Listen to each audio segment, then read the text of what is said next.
Yo, what's up guys? Welcome back to another episode of Q Reviews. In this Q Review, we'll be going over Spider-Man Into the Spider-Verse, directed by Bob Persichetti, Peter Ramsey, and Rodney Rothman, written by Chris and Lord Miller. Now, Spider-Man, the main focus of this is a character named Miles Morales who gets bit by a radioactive spider and has spider powers and becomes Spider-Man. But there's also Peter Parker who also lives in this universe as Spider-Man already. So now there's two Spider-Man. But it get even more complicated than that because Kingpin has a device to mess with the space-time continuum and bring different things from different dimensions into this universe, and thus different Spider-Mans from different universe all come into one, and they have to get out of this universe in order to live, because them being in this universe, breaks down their whole molecular structure. So that's basically the plot of this movie. Now, when I seen the preview for this movie, I thought Sony, you might be milking it. What you doing? I mean, you got your Spider-Man license out to Marvel. I think that's a great idea. I think Homecoming was like one of my favorite Spider-Man movies. It was just so fun to watch. Michael Keaton did great. The original, the new Peter Parker is great. I thought they were doing a really good job, and they had major success with Venom. So I thought they might have been pushing this movie. I like this, maybe this animated style, when I first seen it, it might be a better fit for Netflix. But let me tell you what, this is not only the best animated film of the year, the best superhero film of the year, this is probably one of the best films of 2018, hands down. First off, I'm gonna get to the character work.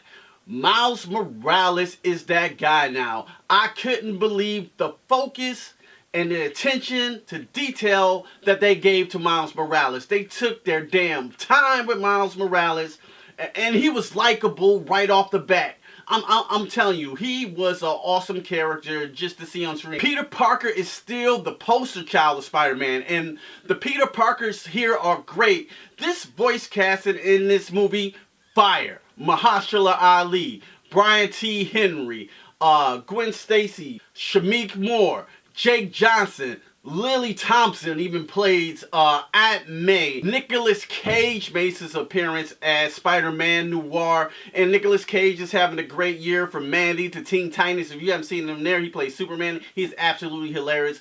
This Spider-Man Noir in here is great. You even have a damn pig Spider-Man. It's a damn pig Spider-Man from another universe, and they make him work. All these Spider-Man work, and they all get a little bit time to shine without taking away from our main two characters, which is Miles Morales and Peter Parker. I don't know how they did it. This is a film which you would call lightning in a bottle. So I'm just talking about character work and voice acting and character building. But the storytelling here and the pacing here is fire. I'm telling you, fire. It doesn't slow down, not even a little bit. I'm not just saying like it's all action for the sake of having action.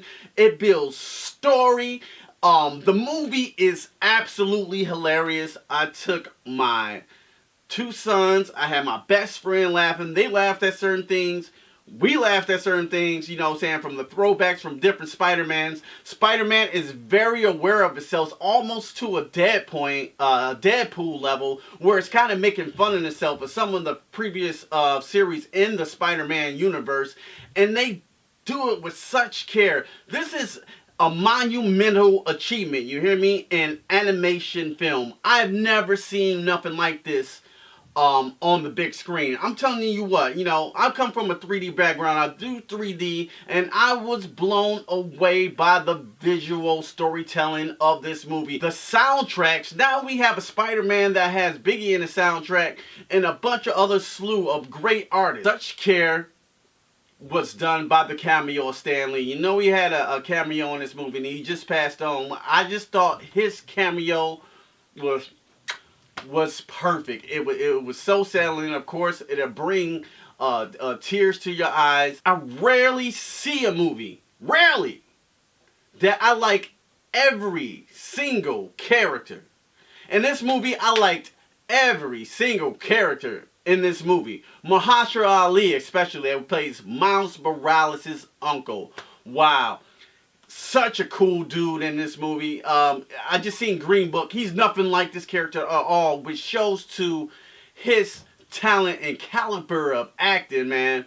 Shamik Moore is something to be watched. He is now Miles Morales. You know, like we see actors sometimes, like we look at the Marvel and we look at Robbie Downey Jr. and we like, yo, that's Iron Man. No one can play Iron Man except Tony Stark. That's what we say, right? But really anybody can play the part. But we know him as Tony Stark. Same as Hugh Jackman, Wolverine. Shamik Moore, even though we don't have a live action adaptation of him yet, this kid is Miles Morales. Now I'm not gonna sit here and tell you that I read all the Miles Morales' comic books and how is he different from this screen adaptation. All I know that the kid that I seen there on screen is the new Spider-Man in my opinion. And I came up with Peter Parker. I'm Spider-Man 2 guy. You know, in my age demographic, Spider-Man 2 was that deal. But what Sony did, they managed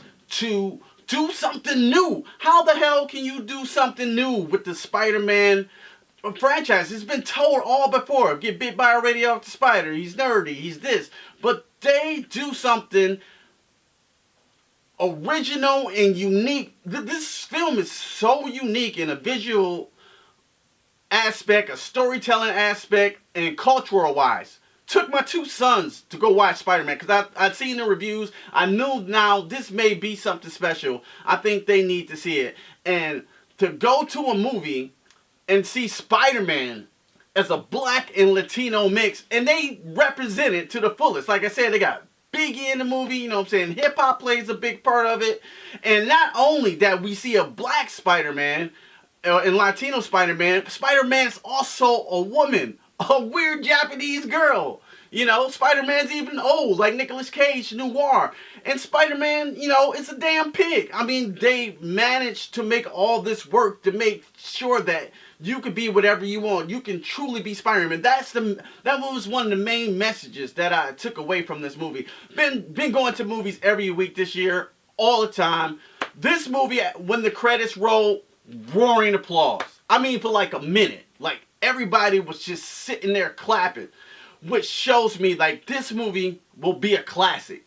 Not only the best it's the best superhero movie of this year. Yeah, that's including a year when we had Infinity War, Black Panther, and Deadpool. This is the best superhero movie of the year for sure. Not only that, but this movie might be the best film of 2018. I think, this is my personal opinion. You can see I'm very hyped and passionate about this movie, but I think that this is a masterpiece. This is lightning in the bottle. And over time, and as it grows, this movie may be a classic. You're going to put it over there with your Back to the Futures, your Ghostbusters. I think it's going to be an all-time classic. You still going to have your great origin stories of Peter Parker, you know, from Spider-Man 1 and 2, things like this. But this gave Homecoming a damn run for his money. And let's talk about Sony for a minute. Sony is winning this year. Venom is almost to $900 million. You had the Spider-Man game that came out and just blew away all expectations of what you thought a Spider-Man movie could be. And this one came for the knockout blow. I can't believe this movie. This movie had no damn business being this good and this spectacular. But I'm telling you, all parties came to play in this movie. From the soundtrack, to the voice acting, to the direction, to the visual style. Everybody broke their ass off in this movie. Do I have any negatives about this movie? It's really hard for me to nitpick and pick a negatives.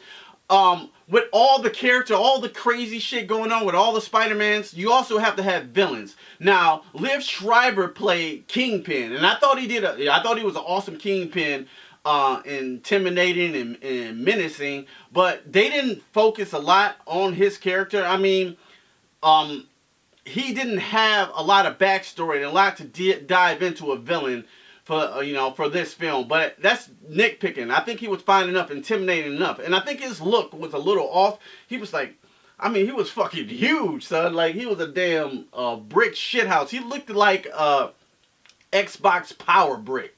That's how Kingpin looked in this movie. He was a little bit too intimidating. This is why I do YouTube for movies like this.